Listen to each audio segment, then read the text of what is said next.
ગામના રમઝાન નગરી વિસ્તારમાં ગઈ તારીખ 3 જુલાઈના રોજ 5થી વધુ લોકો ઘરફોડ ચોરીને અંજામ આપવા માટે ઘરમાં ઘૂસ્યા હતા.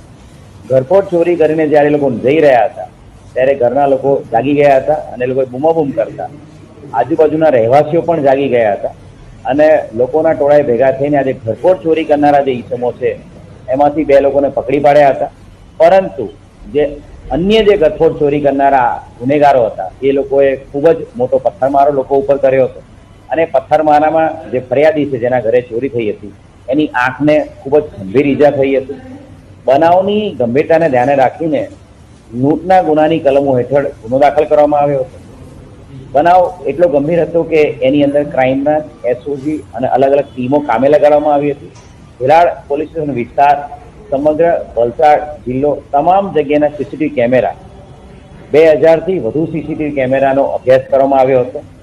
આ લોકો કયા રૂટ ઉપરથી આવ્યા છે એના બાબતે ટેકનિકલ એનાલિસિસ કરવામાં આવ્યું હતું અને વલસાડ, સુરત, વડોદરા, પંચમહાલ અને મધ્યપ્રદેશ, ધાર સુધી સીસીટીવીમાં આ આરોપીઓને ટ્રેકિંગ કરવામાં આવ્યા હતા અને જેના આધારે આ ગુનાને અંજામ આપનારી ધાર, મધ્યપ્રદેશની ટાંડા ગેંગ હોવાની ચોક્કસ હકીકત મળી હતી અને એના આધારે ક્રાઇમ બ્રાન્ચની ટીમે આ જે ઘરફોડ ચોરી લૂંટનો જે બનાવ છે એના 3 મુખ્ય આરોપીઓ શેરુ, લાલસિંહ અને બીરસિંહને પકડી પાડવામાં મોટી સફળતા મળી છે.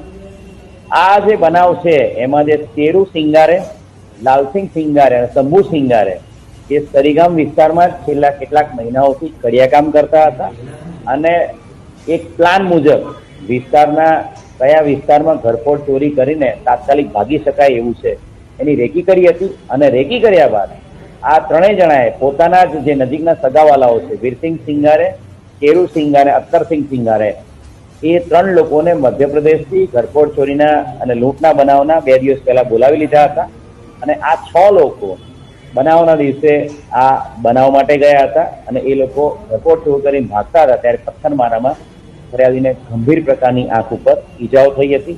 આ 6 જણા ઉપરાંત આજે ઘરફોડ ચોરીમાં ગયેલા દાગીના અને જે મુદ્દામાલ હતો એ એમણે મહેશ સિંગારે નામના વ્યક્તિને આપેલો હતો.